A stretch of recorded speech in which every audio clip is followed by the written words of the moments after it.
unite. It's time to war, to fight the fight against the puppet masters pulling strings. We'll strip away the power, hear our piercing screams. Yeah, we won't be silenced anymore. Break free from the chains that they adore. Stand tall, Unrig in the game we rise. We'll bring reality from their lies. Unrig the game, unleash the fury.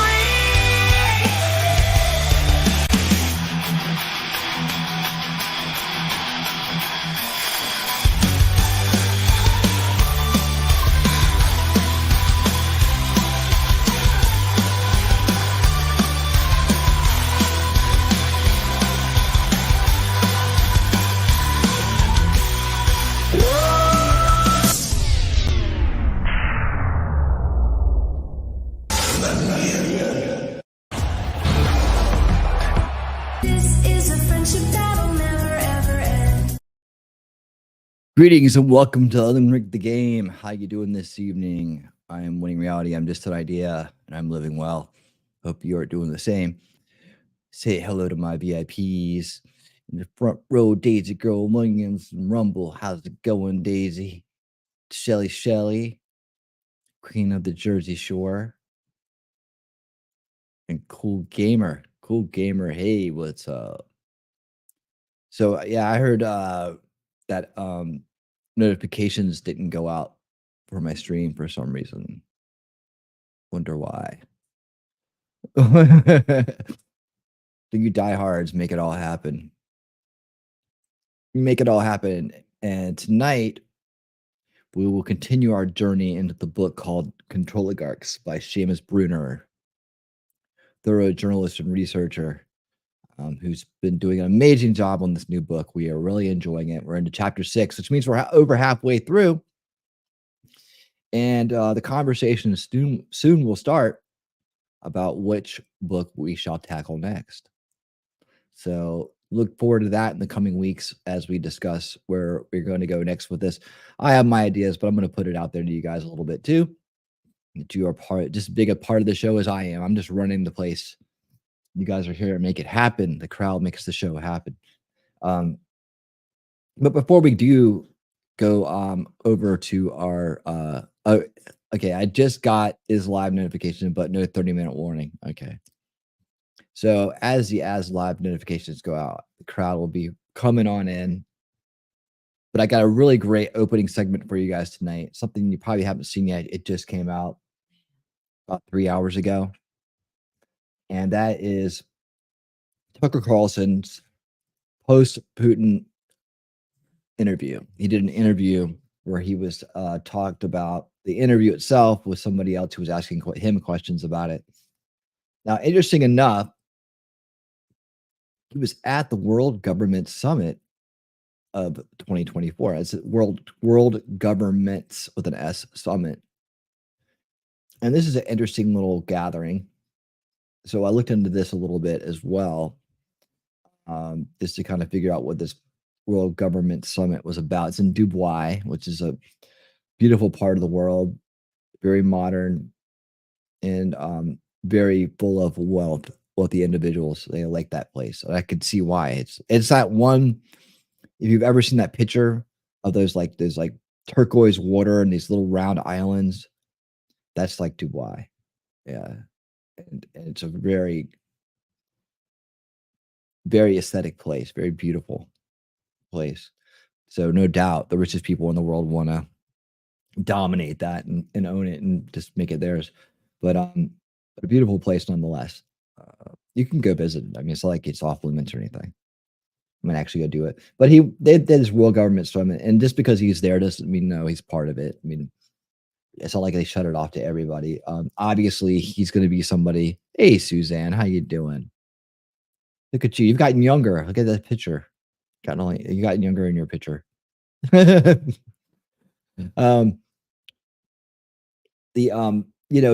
invite people to Davos. They'll invite them to the World Government Summit that aren't part of it. Obviously, Tucker's in demand right now because he went and got the interview with Putin, and so there is that. Okay. Suzanne, you've been hanging out over watching over on X some? I love it when people watch over there. Oh, look, we got something here. We got something here. We got something here.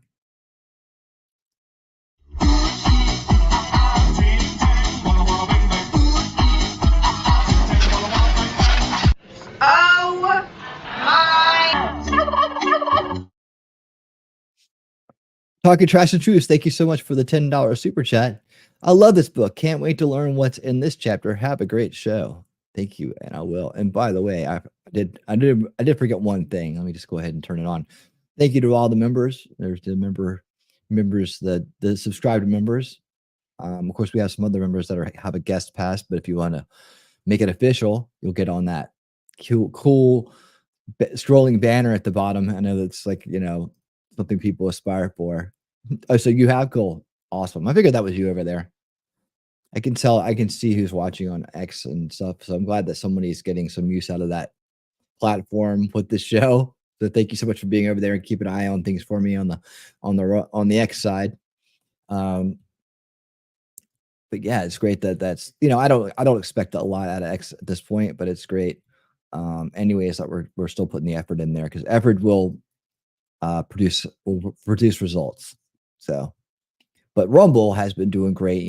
Rumble is we're going to be going over there in about 40 minutes or so to do the actual reading, and then I'll have something after the reading as well, another segment for us after that. So, segment here on YouTube, go over to Free Speech platforms only.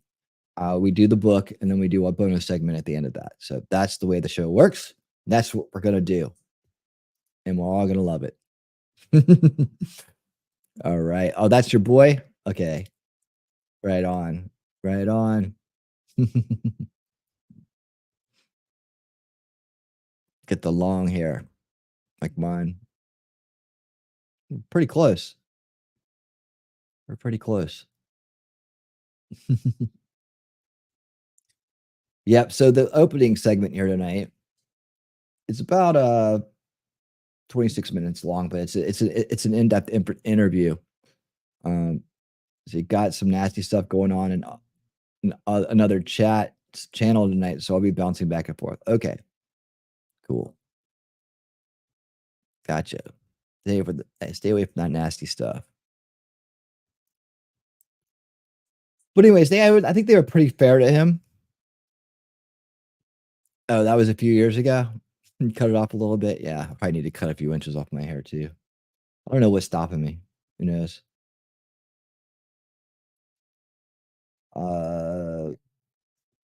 Yep. So you'll be within the first 1,000,000 people to see this interview, I think.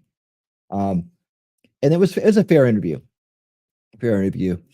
And like I said, just because he was there doesn't mean he's part of it. It's just, they invite all kinds of people there. Like the guy from the Heritage Foundation was there at Davos. He ripped them apart. There's a lot of they don't shut out people that aren't necessarily on their team from being there, especially if they're popular or they're a draw. And so Tucker Carlson's the hot ticket right now. He's a hot ticket, and he having done that interview with Putin, he's going to be drawing a lot of attention from a lot of different places, both good and bad. But at least they let him out there and let him have his own let him have his own voice, right? That place. He was very fair about it. He wasn't on the warpath or anything, but he stuck to the topic.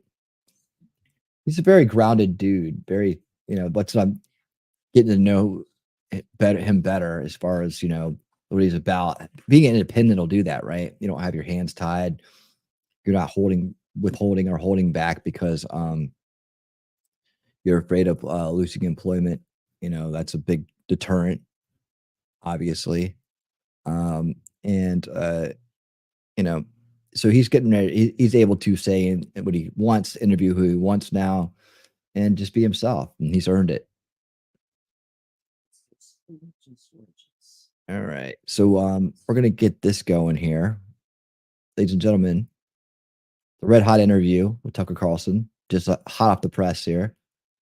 And let's take this view because we don't need the other rows. Let's go with this view right here and enjoy it. This is very interesting, by the way. It gets you a lot of insight lot of inside information, backs, whatever. I think you'll enjoy it. Here we go. Now, well, I've been trying for 3 years to do this interview. The US government prevented me from doing it by spying on my text messages and leaking them to the New York Times. And that spooked the Russian government into canceling the interview. So I've been trying to do this, but my country's intel services were working against me illegally, and that enraged me because I'm an American citizen, I'm 54, I pay my taxes, I obey the law. And there was no expectation in the America that I grew up in that my government and its intel services, NSA and CIA, which were always outwardly focused on our foreign enemies, would be turned inward against American citizens. And I'm shocked by that, and I'm infuriated by that.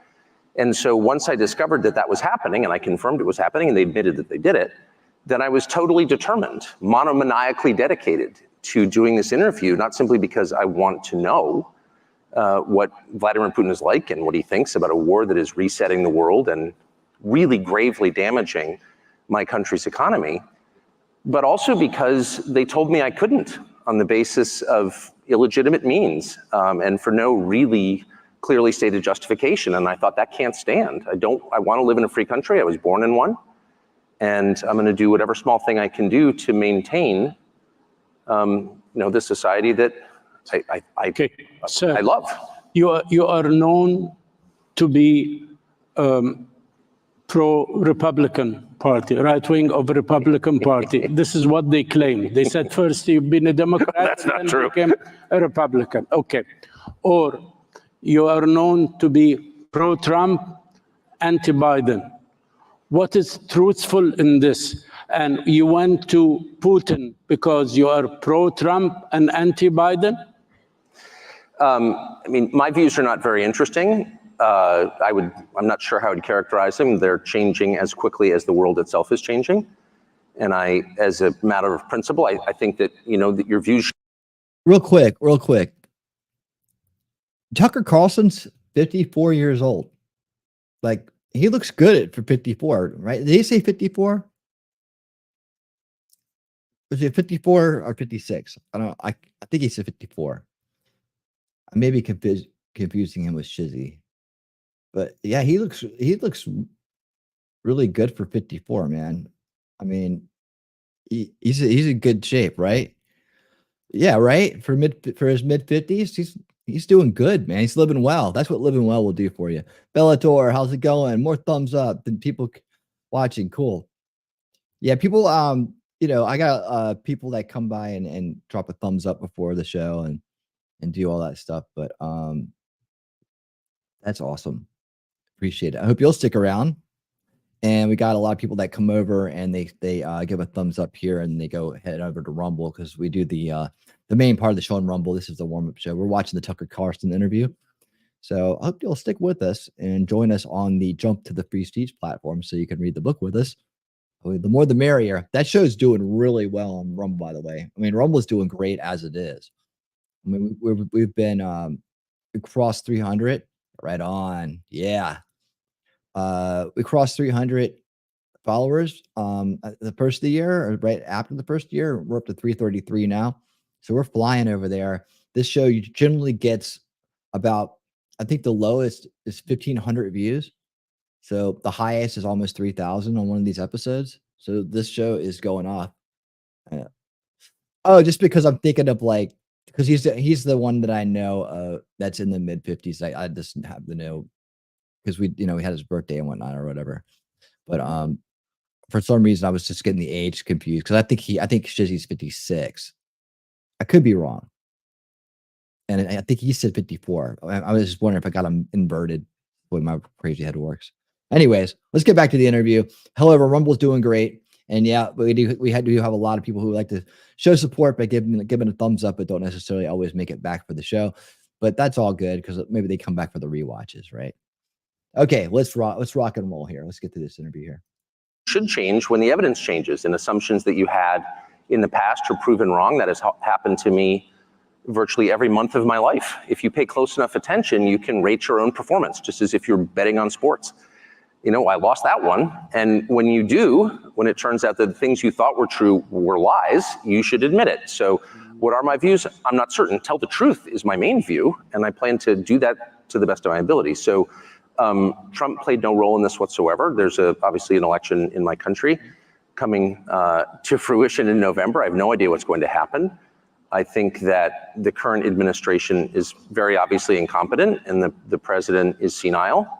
That's not an attack. Everyone knows it. It has now been confirmed, I would say, this week in the report that you're all familiar with. But and that's very sad. But it had sort of nothing to do with the interview. I wanted to interview Putin because he's the leader of a country that the U.S. government is sort of at war with, though not in a declared way. Sir, you know your President Biden well. Yes, I do. You've been working in several media organizations from PBS, CNBC, MSNBC, Fox News, CNN, and you've been covering this field well, and you know the American politicians. And now you've been following Putin, and you did a very lengthy interview with this gentleman. And for sure, to interview them, you did your homework and you did your research. Comparing the culture, the competence between Vladimir Putin and Biden, how do you see the two men now running the world? I mean, if this were boxing, the fight would be called by the medic. And I say that as an American, and I don't have another passport. I don't plan to ever leave my country. My family's been there hundreds of years, and I love it. I am a patriotic American. And I grieve when I see that the president is non-compos menace, and that in my country, it is considered very rude to say that. And you sort of wonder, how did you get to a place where you have an incompetent president who's driven not simply the standard of living, but life expectancy downward, and no one feels free to say that? That's not a political observation. It's a statement of fact, which is provable empirically. And the most radicalizing thing I would just say for me in the 8 days I spent in Moscow was not simply the leader of the country, who of course is impressive. It's the largest landmass in the world. And it's wildly diverse, linguistically, culturally, religiously. It's hard to run a country like that for 24 years, whether you like it or not. So an incapable person couldn't do that. He is very capable, and many of you know him, and you know that. What was radicalizing, very shocking and very disturbing for me was the city of Moscow, where I'd never been, the biggest city in Europe, 13 million people. And it is so much nicer than any city in my country. I had no idea. My father spent a lot of time there in the 80s when he worked for the US government and barely had electricity. And now it is so much cleaner and safer and prettier aesthetically. Its architecture, its food, its service, than any country, city in the United States that you have to, and this is non-ideological. How did that happen? How did that happen? And at a certain point, I don't think the average person cares as much about abstractions as about the concrete reality of his life. And if you can't use your subway, for example, as many people are afraid to in New York City because it's too dangerous, you have to sort of wonder, like, isn't that the ultimate measure of leadership? And that's true, by the way. It's radicalizing for an American to go to Moscow. I didn't know that, I've learned it this week, to Singapore, to Tokyo, to Dubai and Abu Dhabi.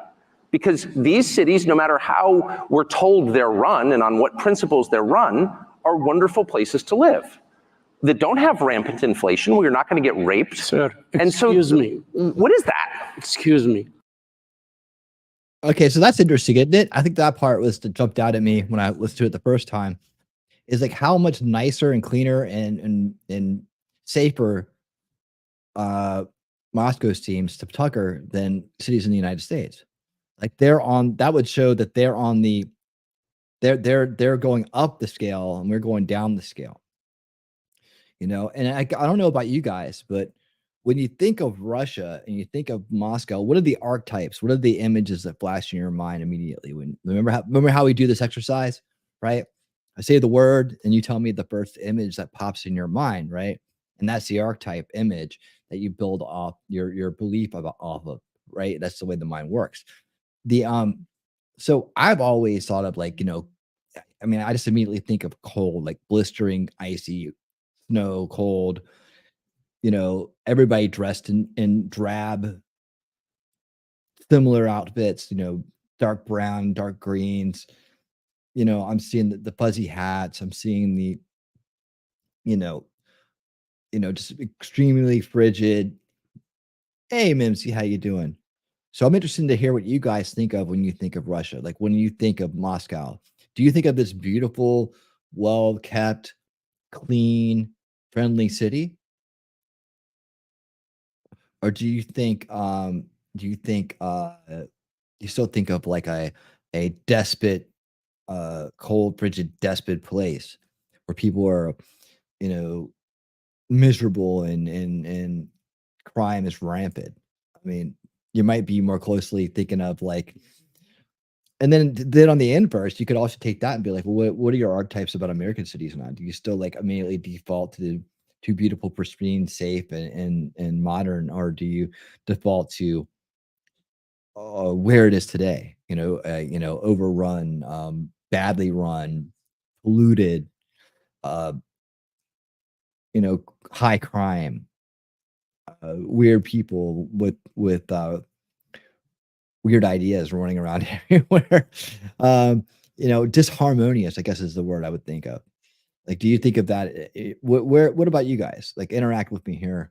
Give me your thoughts in the chat while we play the rest of this. But yeah, that's jumped out at me. Like, that, and it also jumped out in the Putin interview itself when he goes, like, how do we, with all these sanctions on us and all this type of, obstacles in our way, how do we have growth? How are we doing this, right?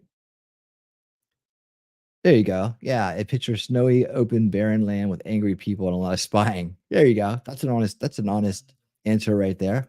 Yeah, that's a base archetype that we have. Very 80s view. Yeah, that's the one that someone from Shelley and my generation would have grown up with. So that's why I'm interested to hear what other people think. Like, what is someone from if Suzanne's still here? I wonder what her the Canadian outlook would be on that. Bellator, what do you think? Dudes, what do you think? What are your immediately picture in your mind when you hear the word Moscow or Russia? Like, what is it that has been imprinted there?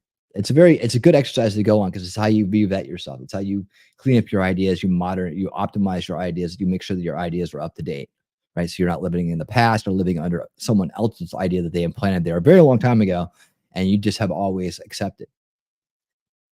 So anyways, we'll continue here. He just interrupted to ask him a question. But yeah, I thought that was a very interesting. He's going to all these places around the world and realizing, hey, these places aren't so bad, And it's that American exceptionalism, I think, a little bit too, thinking, we must be, must have the best here because we have the most freedom and we have all this other, most prosperity and so on. It's hard for a lot of us to imagine a decline happening and maybe like a slow blowing frog, so they're not very smart. Slow blowing frog. We just have the grunge and the crime and the malfunction of our cities has just become normalized in a very slow, progressive way that we can't, most people don't normally detect right away. Oh, there's a little bit of trash there. Oh, there's a little bit of crime there. There's a few ambulances and police officers over there. That's just part of life. And they go on, not realizing that almost unheard of 10, 20, 30 years ago to see some of the scenes they're seeing today. So let's continue. Are you anti-American model? No, I am the most pro-American. So I'm 54. I was born in 1969. I grew up in a country that had cities like Moscow and Abu Dhabi and Dubai and Singapore and Tokyo, and we no longer have them. And what I have discovered is that's a voluntary choice. As inflation is, as you heard in that fascinating last panel, inflation is the product of choices made mostly by the central bank, not exclusively, but by policymakers. Crime, same. You don't have to have crime, actually. If you don't my children don't smoke marijuana at the breakfast table. Why? Because I won't allow them. It's very simple. It's a short conversation. No. And you can run your country the same way. We're not going to put up with that, so don't do it. And people understand that. Filth, graffiti, Paris, one of my favorite cities, New York, one of my favorite cities, are filthy. And part of the reason they're filthy is because people spray paint obscenities on buildings and no one cleans it up. So that encourages more people to do the same. And our policymakers, for some reason, don't notice this. London, another one of my favorite cities. You see English girls begging for drugs on the sidewalk. And I thought to myself, if I'm Boris Johnson, who briefly and very badly ran that country, I would ask myself, like, wait a second, my countrymen are begging for drugs on the street. Maybe I should do something about that. But no, he'll show up and give some speech about Ukraine and how we need to send, more cluster bombs to the brave Ukrainians. What are you doing? You mentioned Ukraine. by talking to this gentleman, President Putin, for this lengthy interview. My question is, did you had coffee with him? Did you have any off-the-record discussion before the interview? After. Did you feel during the interview or before or after that this man can make or is willing to do a historical compromise, number one, on the status of the world with the West, and number two, about Ukraine? Is he a compromiser, yes or no? Of course, right? I mean, the leaders of every country on the planet, other than maybe the United States during the unipolar period, are forced by the nature of their jobs to compromise. Compromise is part of it. That's what diplomacy is. And he's among those. His position is clearly hardening. Russia has been rebuffed by the West. I mean, Vladimir Putin, I'm not flacking for Putin. I'm an American. I'm not going to live in Russia. I don't love Vladimir Putin. I'm stating the facts. He asked Bill Clinton to join NATO. He tried to make a missile deal. He mentioned this in the interview. He did, that's correct. And he's mentioned it in other forums as well. And NATO said, no, we don't want you. Now, if the point of NATO, the point of NATO originally, of course, the post-war goal of NATO was to keep the Russians, the Soviets, from coming into Western Europe. It was a bulwark against the Russians. So if the Russians asked you to join the alliance, that would suggest you have solved the problem and you can move on to do something constructive with your life. But we refused. And so, I mean, just meditate on that. Go sit in the sauna for an hour and think about what that means. Before sitting in the sauna, a question now. Final conclusion. You think that Vladimir Putin is eager for a compromise like Yalta, Sykes-Picot, the Ottoman Empire, Sèvres agreements, any international agreement to share power and to share influence in the world with the West, if there is somebody who is willing, and Biden administration wants tension, wants war, want to exert pressure on him so that they can weaken his economy and weaken his alliance with China. This is what you are reaching from your conclusions? My conclusions are inchoate. I mean, I've been thinking about this for a couple of years. I have a whole new set of data to mull over, and I'm not a genius, so it's going to take me a while to figure out what I think. But at this stage, 4 days later, I would say, first of all, Yalta and Sykes-Picot are two of the worst agreements ever struck. So I hope whatever comes out of this is nothing like those. But first things first, Putin wants to get out of this war. He's not going to become more open to negotiation the longer this goes on. One of the things we've learned in the course of the last 2 years is that Russia's industrial capacity is a lot more profound than we thought it was. I mean, Russia's having Russia, this country we were assured was a gas station with nuclear weapons, has a pretty easy time making missiles, rockets, and artillery shells, whereas NATO doesn't. So we should think about what that means, one. Two, the West doesn't spend any time, or our policymakers in Washington spend no time thinking about, like, what are the achievable goals here? I have heard personally US government officials say, well, we're just going to have to return Crimea to Ukraine. Well, you don't need to be a Russia scholar to know that's not going to happen short of a nuclear war. That's insane, actually. So even to say something like that reveals that you are a child, you don't understand the area at all, and you have no real sense of what's possible. And so as long as our leaders, and not simply in the US, but NATO, and I really mean Germany, don't take the time to learn about what's possible, we're not going to get anywhere. You think there is a big gap between the depths of understanding the philosophy of history between Biden and between Putin? You see Putin, who have studied history and who is very deep in history, and he looks like he gave you a lecture for 30 minutes concerning the history of Ukraine and its relationship with the mother Russia. Does Biden understand the law of action and reaction which moves a country like Russia? I can't overstate how incapacitated Joe Biden is. That's not an attack. That is a fact. And anyone who tells you otherwise is lying. So these are not decisions Joe Biden is making. But there are capable people around Biden, and I know them. What they lack is any perspective at all. So a conversation with a US policymaker about the history of the region would begin and end with a conversation about, of course, Chamberlain and Churchill and Hitler. period. So the American policymaker historical template is tiny. In fact, there's only one. And it's a 2-year period in the late 1930s. And everything is based on that understanding of history and human nature. And that's insane. And so actually, American policymakers have convinced themselves that Vladimir Putin is going to take over Poland.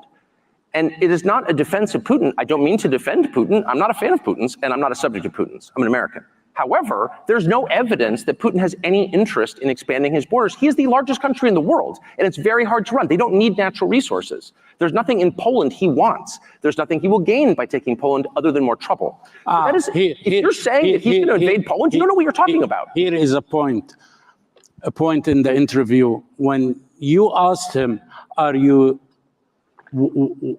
ready to invade Poland? Are you an expansionist power? Expansion, yes, in Poland. He said, only if Poland launched a war, of course, on Russia, okay?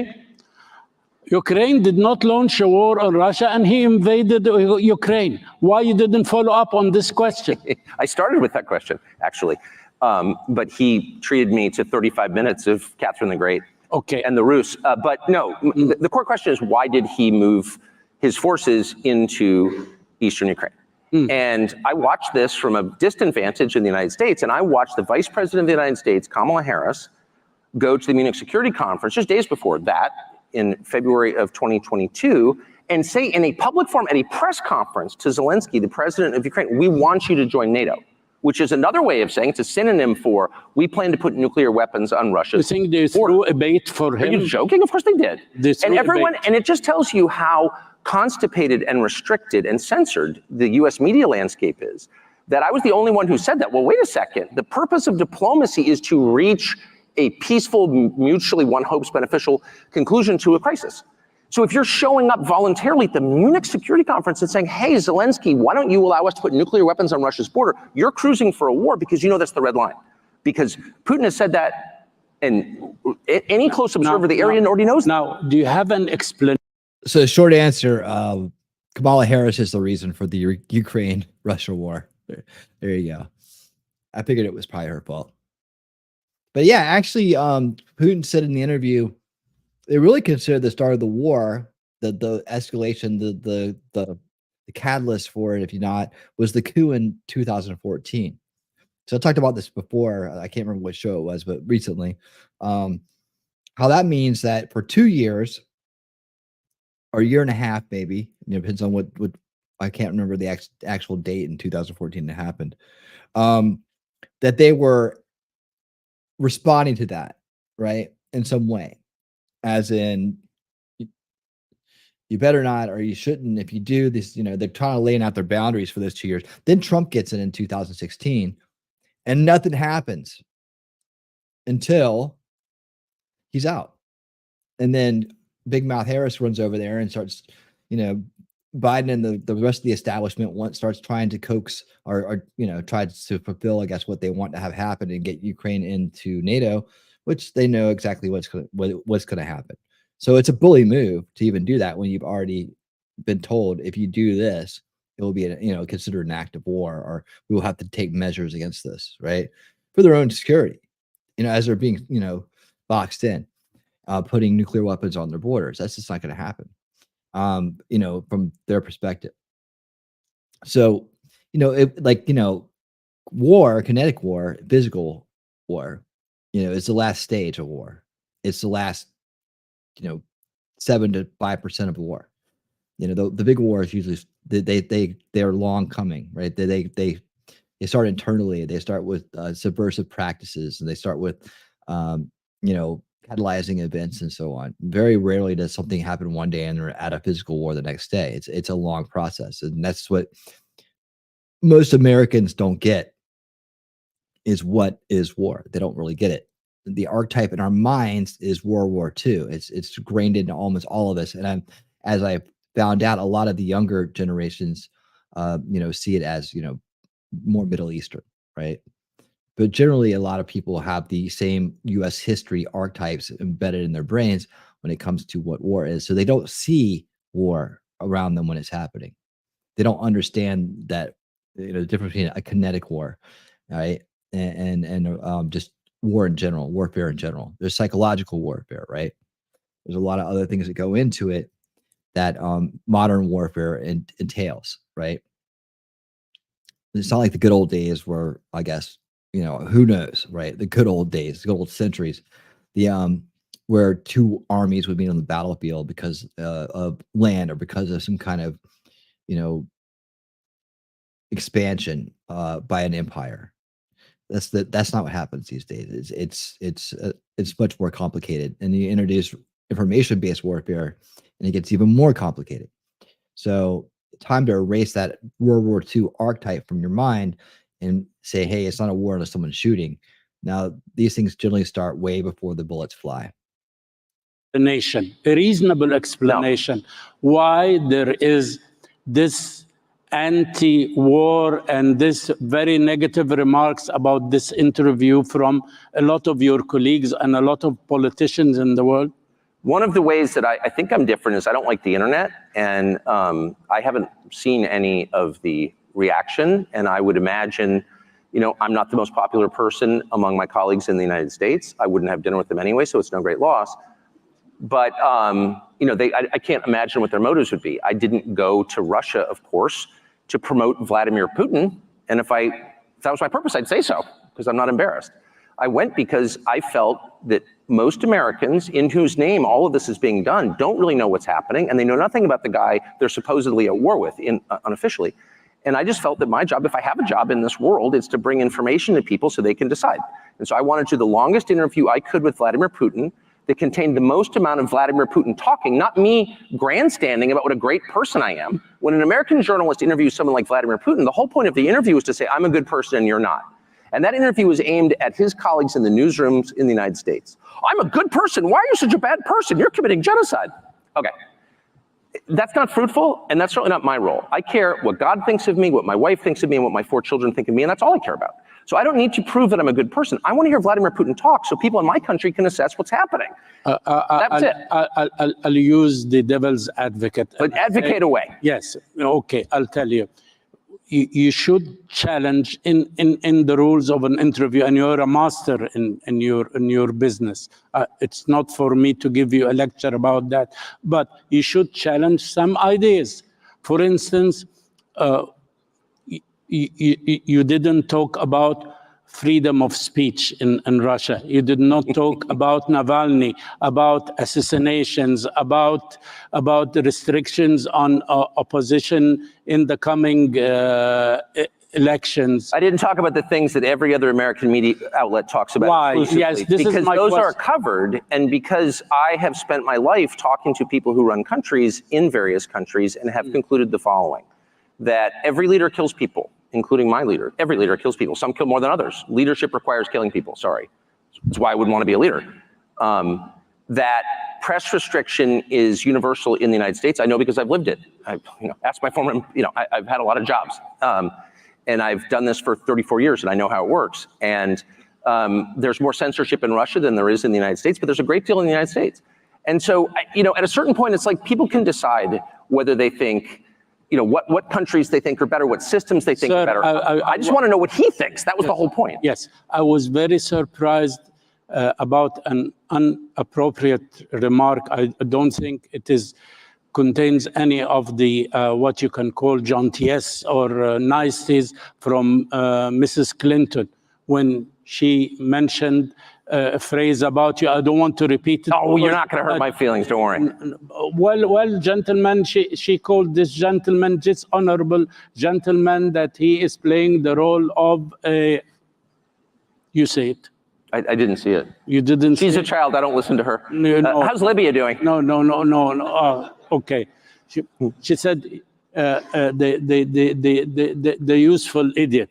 And if you see the interview, that has nothing to do with this at all. He was trying to get a testimony about the world as Putin sees it. And this is exactly what we need to know, how this man thinks. Either you consider him an enemy, or you consider him a friend, or you consider him a dictator, but you should understand how the man thinks. Now, you put it better than I could. You just described my motive right there. Okay, sir. Now, the question is, if this is that is that, as they say in the United States, and this is the power of media, and the way the media is becoming very biased in a deep state like America, where are we going in the model of democracy in the world? Media information in a free country is a counterbalance against entrenched power, not just government power, but the economic power, business. It was in my country, constitutionally, it is designed to serve as a counterbalance to that. So if sources of information, media outlets align with entrenched power, then you have a powerless population, and it's totalitarian, and that is very quickly the direction the United States is headed. And I do think that technology abets this progression, and machine learning especially. And so it's a perilous moment if it, we're a democracy, purportedly, and a prerequisite for democracy is information so that the electorate can make up its mind and decide who to choose. And so if you don't have access to information, you don't have democracy. And we're in this sort of weird spiral where our leaders lecture us ever more about democracy and how sacred it is, even as they choke it to death. And so I think the people who provide information, who bring the facts to the public, have a critical role to play. And right now it's difficult. I'm not facing any great, I don't mean to cast myself as a hero. I'm certainly not a hero at all. But I do think it's tougher and tougher to do that. Sir, and that means we have a greater obligation to do it. Sir, do you have an explanation till this moment, since the Gaza events took place, till now, nobody came out and said how on earth the United States of America is vetoing the stoppage of fire, how a country would veto not to continue war, how somebody is against stopping a war. The United States is, for this moment, is the most powerful country in the history of the world. So if you were to frame this in terms we're all familiar with, which are the most basic terms, the terms of the family, the United States would be dad, would be the father. And the father's sacred obligation is to protect his family and to restore peace within his walls. So if I come home, I have 4 children, if I come home from work and 2 of my kids are fighting, what's the first thing I do? Even before I assess why they're fighting, before I gather the facts and know what's happening. I stop the fight. I stop fighting. Yes. So if I come home and I have 2 kids fighting and I say, go, beat the crap out of them, I am evil. Because I've violated the most basic duty of fatherhood, which is to bring peace, because I have the power. I'm the only one who can bring peace. And so if you see a nation with awesome power abetting war for its own sake, you have a leadership that has no moral authority, that is illegitimate. And I mean that too. And I'm not even referring to any specific region or conflict. I mean generally. And I'm deeply offended by that, deeply. And it's something that I try to express, and I'm often called a traitor for saying that. It's the opposite. I say that because I believe in the United States. I think it has been a morally superior country. And if we allow our leaders to use our power to spread destruction for its own sake, that is shameful. It's a binary, okay? It's a black and white. It's a 0 and a 1. You are either creating or you're destroying. You're improving or you're degrading. And that's how you know whether something is good or bad, whether it's virtuous or evil. If you just judge the fruits. By its fruits you will know it. And I'm very distressed and concerned that we are entering an era where this awesome force for good is instead being used for evil. 2 quick questions because I ran out of time. First question is, now in the American elections, we have probabilities. Yes. Either it's Biden and Trump, or Biden and somebody else, not Trump, or no Biden and no Trump, and circumstances or fate get us 2 different people representing a Republican or Democrats. What do you think, where are we going to reach coming 19th of November? Who will be running the show? Honestly, I haven't the faintest idea. But I think there's volatility ahead in our political sphere. I mean, clearly there is, because... I like you when you said, I don't have an idea. You have this courage of to say that you don't know. You were telling me this morning that one of the things which you like very much about here, our President Sheikh Mohammed bin Zayed, God bless him, when you ask him a question, if he doesn't have an answer, he tell me, actually, I don't know the answer of this question. I've never heard a leader of anything, whether it's a country or a company or a soccer team, ever in my life, in a life spent interviewing people. I've never heard a single one of them say, you know, I don't know the answer. It's very complicated. I haven't figured it out. I've never heard anybody say that. And to me, that is the pure sign of wisdom, because wisdom grows from humility. Wisdom grows from the recognition that you are not God. And in the United States, we had a period where we were sort of, you know, having this debate about, are some religions good and some religions bad? I'll tell you my view on it, and it's a hardened view. It's a sincere view. I divide the world not between Muslim, Jew, and Christian or Buddhist. I divide the world between people who believe they're God and people who know they're not. And the only people I trust are in the second category, because that is the beginning of wisdom. When you know you are not God, that you cannot affect every change that you want, that you can't foresee the future, that you're not omnipotent, then you are much more likely to make good decisions, wise, humane decisions. By contrast, when you believe you have the power to shape the world and other people, as we were hearing this morning through you know, biohacking, when you think you can create a better human being through technology, you're very dangerous, because you don't understand your own limits. You will get a lot of people killed when you have those false beliefs, in my opinion. By this note, Mr. Carlson, thank you very much for giving us this chance to come for the first time after your great interview to talk to the world through this podium and this country and my humble self. Thank you, sir. Thank you for having me. All right. There you go. So there it is. What do you guys think? I thought it was a very good interview. Very good interview. Got a lot out there debunking, I guess, a lot of the BS that's coming out of the mainstream media about that. Man, they're just so predictable, aren't they? I mean, they are so predictable with their bullshit. And the same bullshit artists come out every time to spew the same amount of bullshit. It's incredible. But, you know, it just lets you know how much, hopefully lets the average person know. I mean, you guys know because you're smart, but the average person start to see the amount of repetitive and predictable bullshit that comes out of the establishment. You know, they're like the you know, they're the narcissists in charge, right?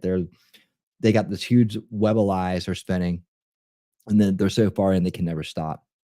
So it's just a predictable repeat of the same bullshit every time something happens they don't like or they don't want to have happen, or, you know, information comes out they don't want to have come out, right?